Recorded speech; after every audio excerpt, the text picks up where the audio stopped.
So hello students, स्वागत है आप सभी का basic video series lecture number 2 के अंदर। आज हम देखेंगे reproduction in lower and higher animals. ये जो चैप्टर है इसके अंदर कौन कौन से ऐसी बेसिक चीजें हैं जो हमें सीखनी चाहिए ताकि इस चैप्टर को हम आसानी से समझ सके। ठीक है, तो आज का वीडियो भी बहुत बहुत इंपॉर्टेंट है और बहुत ही आसान तरीके से हम देखेंगे इस चैप्टर के अंदर reproduction in lower and higher animals के अंदर का बेसिक। देखो, पहला चैप्टर जो हमने देखा था उस चैप्टर में प्लांट से रिलेटेड चीजें हमने सीखी थी। इस चैप्टर में हम एनिमल्स से रिलेटेड चीजें सीखेंगे, बस इतना ही डिफरेंस है, ये चीज याद रखना।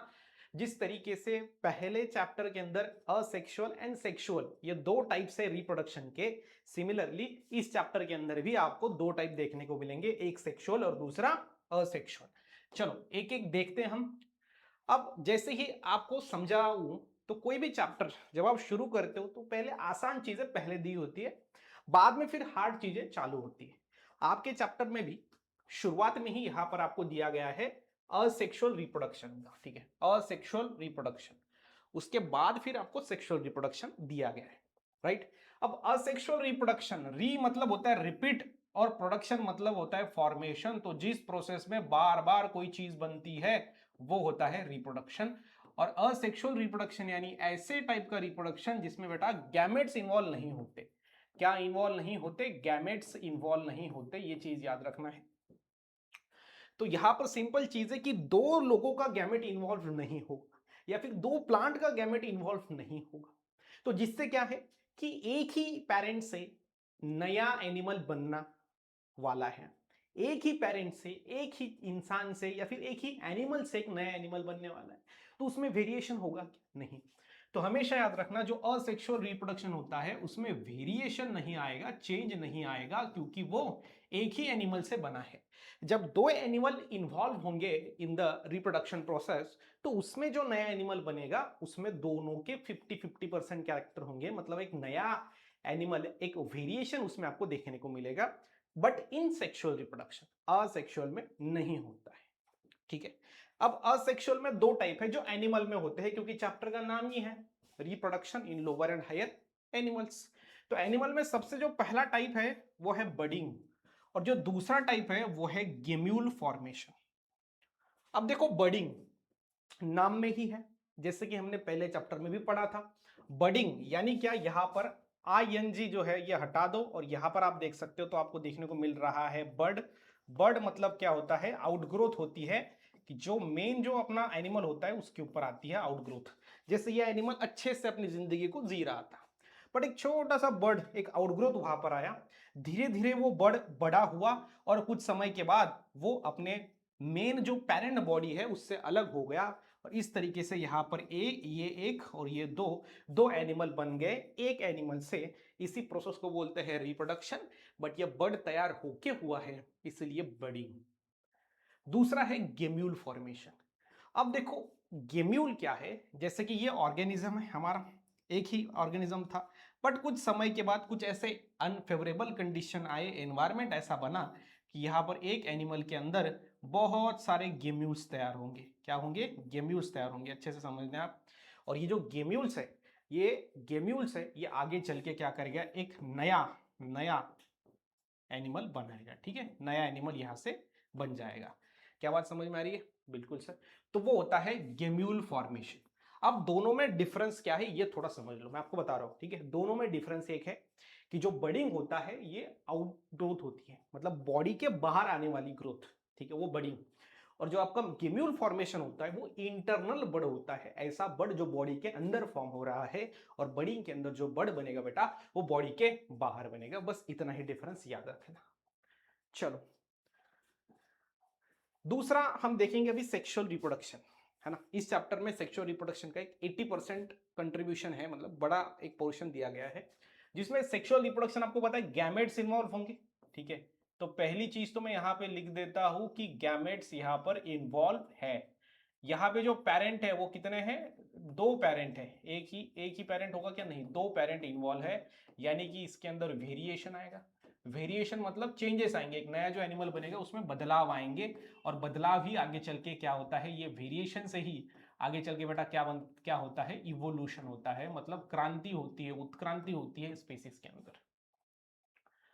ठीक है। अब आपको मैंने आपको पहले ही बोला कि सेक्सुअल रिप्रोडक्शन में 2 इंडिविजुअल इन्वॉल्व है, तो 2 इंडिविजुअल इन्वॉल्व है, तो हमें जो है सेक्सुअल रिप्रोडक्शन इन एनिमल्स के अंदर सबसे ज्यादा इंपॉर्टेंट जो दिया गया है ना वो ह्यूमन है, मतलब ह्यूमन का सेक्सुअल रिप्रोडक्शन हमें समझना है।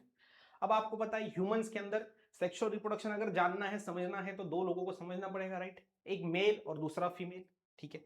तो यहां पर ये देख सकते हो आप, यह है मेल रिप्रोडक्टिव सिस्टम, यह है फीमेल रिप्रोडक्टिव सिस्टम। पहले तो हमें यह समझना पड़ेगा कि सेक्सुअल रिप्रोडक्शन इन ह्यूमंस के अंदर 2 इंडिविजुअल इन्वॉल्व रहेंगे, उसमें से एक मेल रहेगा और एक फीमेल रहेगा, और दोनों के अंदर समझने के लिए उनके अंदर रिप्रोडक्टिव सिस्टम्स को समझना पड़ेगा ताकि हमें समझ में आ सके कि एक्चुअल में सेक्सुअल रिप्रोडक्शन कैसे हो रहा है। तो अगर हम सिस्टम को समझें तो आप यहां पर देख सकते हो, इसमें सबसे इंपॉर्टेंट जो होता है वो ये टेस्टिस होता है। ये यहां पर 2 दिए गए हैं, ये किसके पास होते हैं बेटा? मेल के पास है ना, फीमेल के पास नहीं, मेल के पास, ठीक है। और जो अपना फीमेल है इसके पास ये 2 इंपॉर्टेंट जो होती है चीजें वो होती है ओवरी। तो मेल के पास भी 2 टेस्टिस, फीमेल के पास भी 2 ओवरी। अब यहां पर मैं लिख दे रहा हूं, थोड़ा सा चीजों को समझे। ये जो ओवरी होती है ये ओहम को रिलीज करती है, ओहम जो आगे चल के फर्टिलाइजेशन में पार्टिसिपेट करता है। और यहां पर ये जो टेस्टिस होता है ये स्पर्म को रिलीज करता है, ये चीज याद रखना मेल के अंदर। और स्पर्म आगे चल के क्या करता है? फर्टिलाइजेशन में पार्टिसिपेट करता है, ठीक है।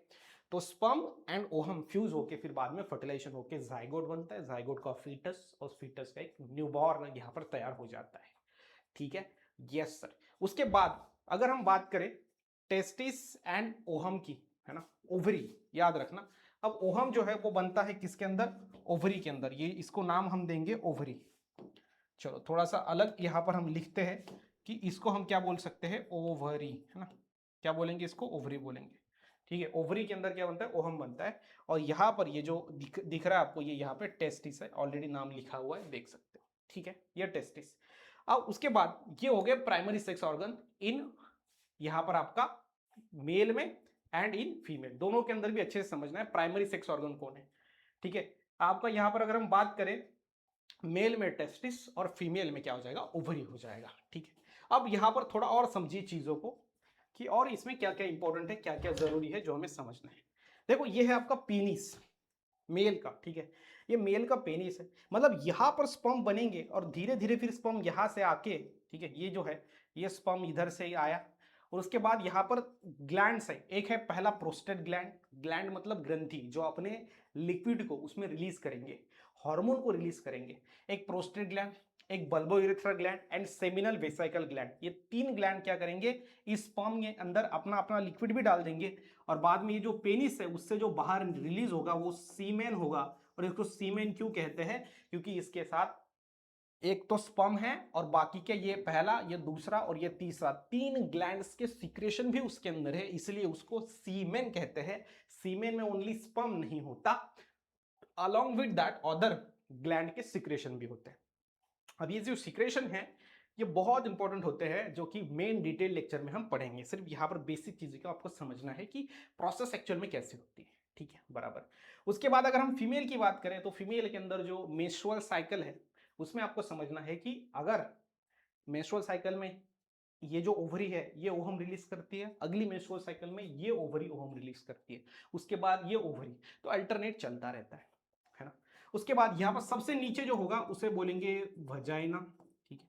उसके बाद यहाँ पर जो होगा वो होगा आपका सर्विक्स, क्या होगा? सर्विक्स। और उसके ऊपर जो होगा वो होगा यूटेरस, अच्छे से समझना है, वजाइना, सर्विक्स और उसके ऊपर होता है यूटेरस, ठीक है, बिल्कुल सर। अब यहां पर कैसे प्रोसेस हो रही है मैं आपको बताता हूं कि ये ओवरी जो ओहम रिलीज करेगा तो वो ओहम यहां तक आएगा, यहां पर, और इस जगह पे वो रुक जाता है क्योंकि इस जगह पे फर्टिलाइजेशन होता है जिसको एम्प्यूला कहते हैं, एम्प्यूला। तो ये साइट क्या हो जाएगी? एम्प्यूला। तो इसको बोलते हैं फर्टिलाइजेशन साइट, जहां पे फर्टिलाइजेशन होगा।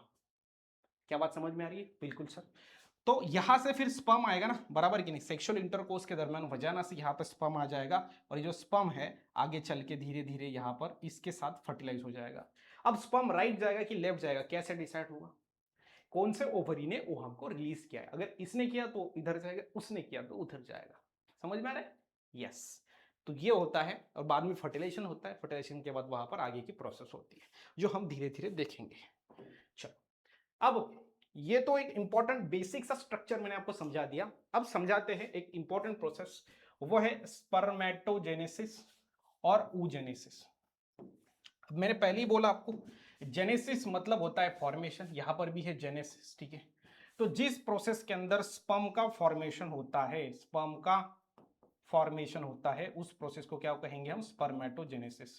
जिस प्रोसेस के अंदर ओहम का फॉर्मेशन होता है, ओहम का फॉर्मेशन, क्योंकि वो पहले से ही बन के तैयार नहीं होते, बाद में बनते हैं। ओके, ओम का फॉर्मेशन मतलब अगर कोई फीमेल है तो उस फीमेल बॉडी के अंदर पहले से ही ओम बन के तैयार होगा क्या, नहीं, वो प्यूबर्टी के बाद बनेगा, और उस बनने की प्रोसेस को oogenesis कहते हैं। वैसे ही अगर हम बॉय या फिर मेल की बात करें तो उसमें भी स्पर्म्स पहले से ही बनाए हुए नहीं रहेंगे।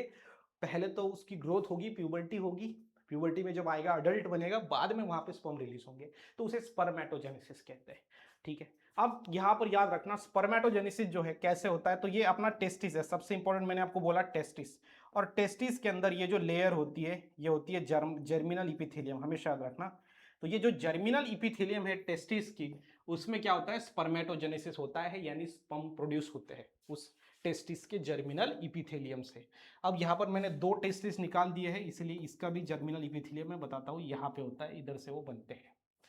अगर ओवरी की मैं बात करूं, मतलब ओहम की अगर बात करूं, तो ये ओवरी, ठीक है, आपको पता है इधर 2 साइड में 2 ओवरी होती है, और ये दोनों ओवरी के यहाँ पर सिमिलरली यहाँ पर भी जर्मिनल इपिथेलियम होता है। बट याद रखना ये जर्मिनल इपिथेलियम होगा किसका, ओवरी का, और ये जर्मिनल इपिथेलियम ओवरी का oogenesis करेगा, यानी कि ओहम का फॉर्मेशन करेगा, और यहाँ पे स्पर्म का फॉर्मेशन करेगा। तो ये चीज आपको याद रखनी है कि स्पर्म एंड ओहम पहले से बने बनाए नहीं होते, ये बाद में अडल्ट होने के बाद, प्यूबर्टी में जाने के बाद वहां पर बनते हैं। जो स्पर्म होता है वो जर्मिनल इपिथेलियम ऑफ टेस्टिस से बनता है, और जो आपका ओहम होता है वो जर्मिनल इपिथेलियम ऑफ ओवरी से बनता है, ठीक है। ये जर्मिनल इपिथेलियम एक आउटरमोस्ट लेयर है। चलो आगे स्ट्रक्चर ऑफ स्पर्म देखते हैं। ये स्पर्म क्या है, sperm is nothing but the, sperm क्या है, तो मेल गैमेट बोल सकते हैं, बोल सकते नहीं सर, है मेल गैमेट है। क्या है, मेल गैमेट।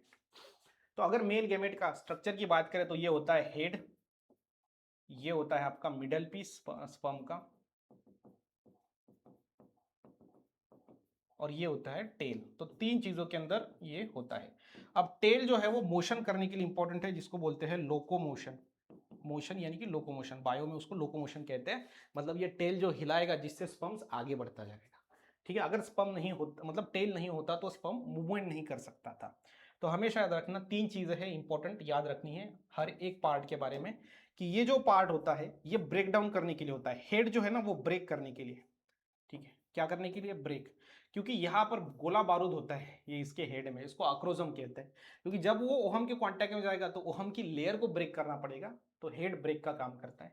मिडल पीस में माइटोकॉन्ड्रिया होता है, और माइटोकॉन्ड्रिया आपको पता है पावर हाउस है, तो पावर हाउस पावर देता है या फिर एनर्जी देता है स्पर्म को, ये मिडल वाला एरिया।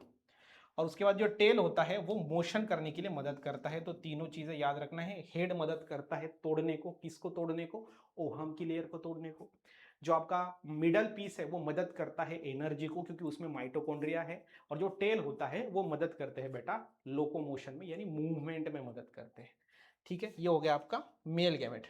सिमिलरली फीमेल गैमेट को भी हम देखते हैं, तो हमेशा याद रखना यहां पर अगर हम बात करें फीमेल की, तो फीमेल के अंदर ओवरी आपको पता है, वो ओवरी जो है वो ओहम को रिलीज करती है, बट वो ओहम नहीं बनता, वो पहले बनता है, ये सेकेंडरी oocyte के फॉर्म में रिलीज होता है, सेकेंडरी oocyte, ठीक है। और ये सेकेंडरी oocyte जब बाद में रिलीज होगा, उसके बाद उसका ओहम बनता है at the time of fertilization. मतलब एक बात समझा दूं, स्पर्म ऑलरेडी सबसे बन के तैयार होके निकल रहा है, बट ओहम की बात करो तो फीमेल के अंदर ओहम जो होता है वो at the time of fertilization बनता है।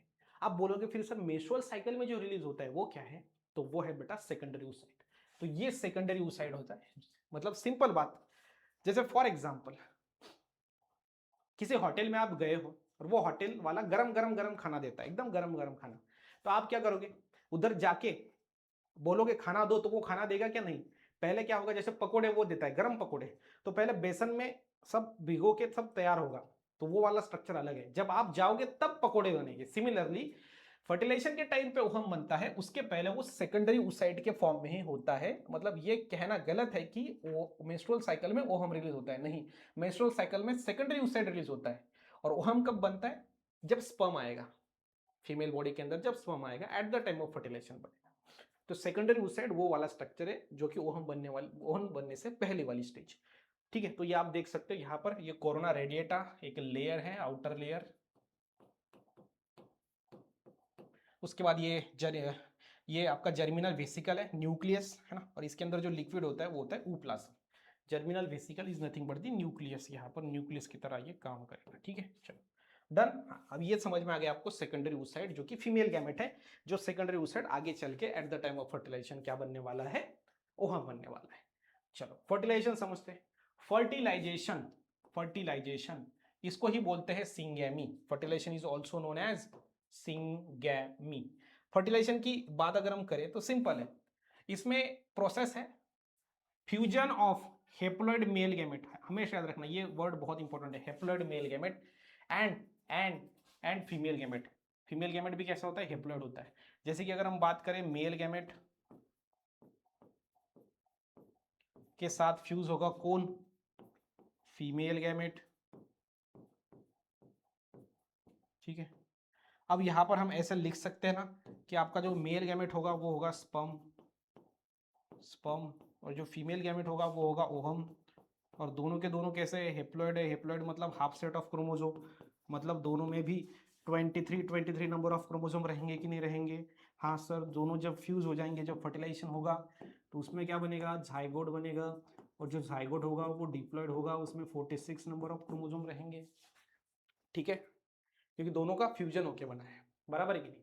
हाँ, तो इसमें याद रखना जो जाइगोट बनेगा वो डिप्लॉयड बनेगा, और ये जाइगोट आगे चल के फिर बाद में एम्ब्रियो और फीटस में कन्वर्ट होने वाला है। ठीक है, चलो अगली जो यहाँ पर प्रोसेस देखते हैं हम, नेक्स्ट जो चीजें हैं वो है प्रेगनेंसी। प्रेगनेंसी के बाद प्लेसेंटा, और प्लेसेंटा के बाद पर्चुरेशन। बस ये 3 स्लाइड बचे हुए हैं। ठीक है, देखो प्रेगनेंसी क्या है? प्रेगनेंसी एक ऐसी प्रोसेस है जिसके अंदर जो फीमेल होती है वो अपने यूटेरस के अंदर, हम पेट नहीं बोलेंगे, पेट अलग है, यूटेरस अलग है। बच्चा पेट में बड़ा नहीं होता, बच्चा यूटेरस में बड़ा होता है। Uterus is the part of female reproductive system, जो डायग्राम में हमने पहले डिस्कस किया है। तो बच्चा पेट के अंदर बड़ा नहीं होता, बच्चा होता है यूटेरस के अंदर बड़ा, राइट? तो यूटेरस की अगर हम बात करें तो यूटेरस के अंदर जब एक मदर एक या फिर एक से ज्यादा एम्ब्रियो को ग्रो करती है वो होता है प्रेगनेंसी। ठीक है, so pregnancy is the condition of carrying one और मोर एम्ब्रियो। मोर एम्ब्रियो भी हो सकते हैं, समटाइम 2 3, एंड वन तो कॉमन है। ठीक है, इन द यूटेरस, कहाँ पे? यूटेरस के अंदर। अब इस प्रेगनेंसी को ही हम गेस्टेशन भी कहते हैं, हमेशा याद रखना, pregnancy is also known as gestation. Pregnancy is also known as gestation. ठीक है, अब प्रेगनेंसी कितने दिन के लिए होती है, कि कितने दिन के लिए एम्ब्रियो मदर के यूटेरस में होता है, पेट में हो सकता है, ऐसे बोल सकते हैं 266 दिन। 266 दिन होता है जहां से फर्टिलाइजेशन हो। हमेशा याद रखना जिस दिन से फर्टिलाइजेशन हुआ है, हमेशा याद रखना प्रेगनेंसी कितने दिन का है अगर ऐसा पूछा तो फर्टिलाइजेशन से, जिस दिन फर्टिलाइजेशन हुआ है उस दिन से वो 266 डेज की होती है प्रेगनेंसी, बराबर। बट अगर पूछा लास्ट मेंस्ट्रुअल साइकिल, मतलब एलएमसी, एलएमसी मतलब होता है लास्ट मेंस्ट्रुअल साइकिल, जो कि फर्टिलाइजेशन के 14 दिन पहले होता है। ऐसा कंसिडर कर सकते हैं हम कि 14 दिन पहले क्या हुआ है? ओव्यूलेशन हुआ है, ओवम रिलीज हुआ है। तो ये 14 दिन ये होते हैं, ठीक है, फर्टिलाइजेशन के पहले के। और फर्टिलाइजेशन के बाद के कितने हैं? 266 दिन। ठीक है, तो अगर हम टोटल कैलकुलेट करें कि कितने दिन होते हैं फ्रॉम लास्ट मेंस्ट्रुअल साइकिल, तो 266 प्लस ये 14, मतलब कितने हो जाएंगे? 280 डेज।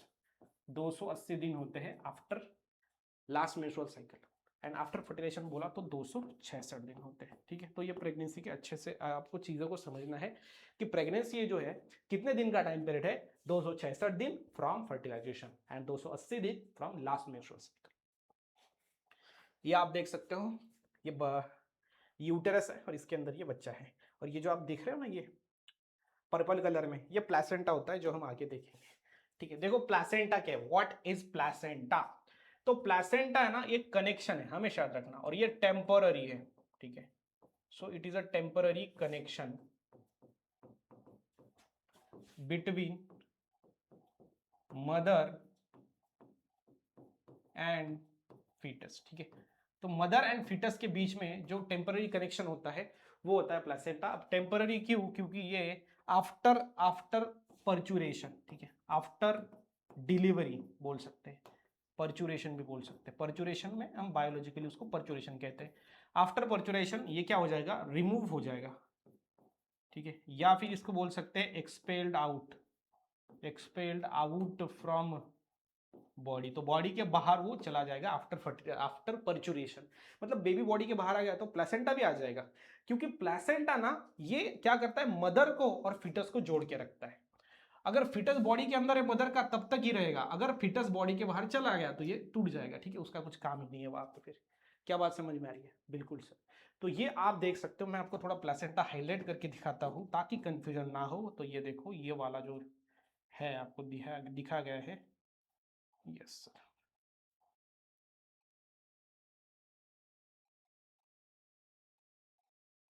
ये है आपका प्लेसेंटा, ठीक है। ये मदर के अंदर आपको देखने को मिलेगा, मदर और फीटस के बॉडी के अंदर। तो अगर आप देखोगे तो ये प्लेसेंटा, ये जो बेबी है उसके इम्बिलिकल कॉर्ड से अटैच होता है और मदर के यूटेराइन वॉल से, मदर के बॉडी में वो कहाँ पर अटैच होता है? Uterine wall. तो यूटेराइन वॉल मतलब मदर से अटैच है, और यहाँ पर अम्बिलिकल कॉर्ड, ठीक है, किसके? बच्चे के। तो बच्चे के अम्बिलिकल कॉर्ड से अटैच है। क्या बात समझ में आ रही है? तो इससे क्या होता है, बच्चा खा नहीं सकता क्योंकि बॉडी के अंदर है, तो इसको इधर से फूड मिलता है। बच्चा एक्सक्रीट नहीं कर सकता वेस्ट प्रोडक्ट को, तो इधर से ही एक्सक्रेशन होता है, ऑक्सीजन मिलता है, एंटीबायोटिक्स मिलती है, एंटीबॉडीज मिलती है, और बहुत सारी चीजें जो है यहाँ पर मदद होती है। एक बैरियर की तरह भी काम करता है कि अगर मदर को पॉइजन हो गया, पॉइजन मदर ने ले लिया, तो बच्चे के अंदर वो पॉइजन नहीं जाएगा, क्योंकि बीच में ये प्लेसेंटा है, बैरियर का काम कर रहा है, फिल्टर का काम कर रहा है। क्या बात समझ में आ रही है? तो ये होता है आपका प्लेसेंटा, ये डिस्क शेप होता है प्लेसेंटा। कैसा होता है? Disc shape.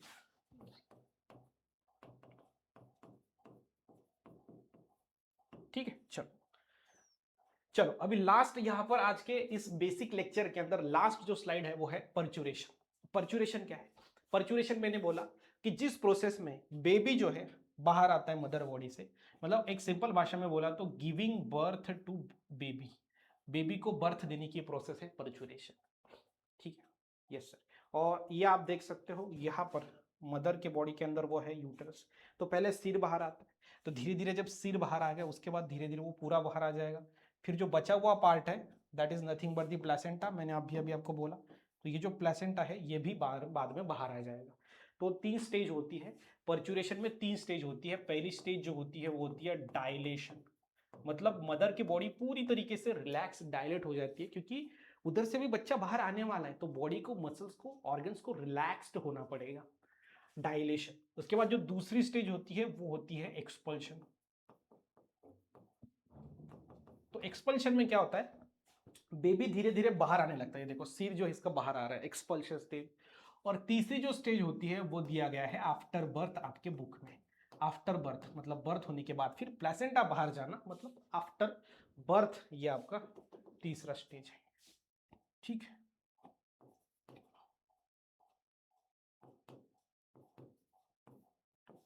समझ में आ रहा है? हाँ सर। तो 3 स्टेज के अंदर ये आपका परचुरेशन प्रोसेस है, dilation, expulsion, after birth. Dilation, expansion, after birth. Dilation, expulsion, after birth. Dilation में क्या हो रहा, डायलूट होगी बॉडी, रिलैक्स होगी, ऑर्गन्स रिलैक्स होगी।